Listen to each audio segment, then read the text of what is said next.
নমস্কার, মিনি ব্লগে তোমাদের সবাইকে জানাচ্ছি স্বাগত। আজ হচ্ছে জুনের 3 তারিখ এবং মঙ্গলবার। সকাল সকাল ফ্রেশ হয়ে চলে এসেছি পুজো করতে।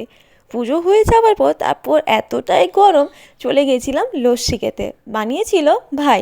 তারপর বিকেলে এখানে দেখো ছাদে দাঁড়িয়ে আছি।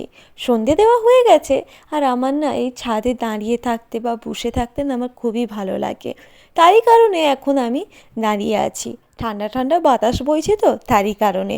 নাহলে এখন এতই গরম, বাপরে বাপ, তলাতে থাকাই যাচ্ছে না ঠিকঠাকভাবে। তারপর আমি চলে গিয়েছিলাম বাজারে। গিয়েছিলাম মা এবং দাদার সাথে। দাদার মা বাড়িতে এসে যাওয়ার পর তারপর আমিও চলে গেছিলাম রাত 10টার দিকে বাজারে। দাদা বলতে মায়ের বাবাকেই আমি ছোট্টবেলা থেকেই দাদা বলেই এখন আমি যাচ্ছি বাজারে রাত 10টার দিকে। বাজার যাচ্ছি কারণ হচ্ছে যে কয়েকটা জিনিস আনতে ভুলে গেছি। তারই কারণে শুভদাকে ডাকলাম যে তুই আয়, আমি এগাচ্ছি, তুই আমাকে ছেড়ে দিয়ে যাবি। তো বলে ঠিক আছে তুই দাঁড়া, আমি যাচ্ছি। ও দাঁড়াতে বলেছিল, আমি যতক্ষণ ও দাঁড়িয়ে থাকবো ততক্ষণ আমি অনেকটাই চলে যাব। তারই কারণে হেঁটে হেঁটে আমি এগাচ্ছি। আর এসেই দেখলাম আমার হাতের কাজ করতে না খুবই ভালো লাগে। যখন আমার কাছে কিছু করা থাকে না তখন আমি হয় আলপনা নয় ড্রয়িং বা গান নিয়ে বসি। আজকের দিনের মতন আসি, আবার আসবো নেক্সট ভিডিও নিয়ে। Bye bye.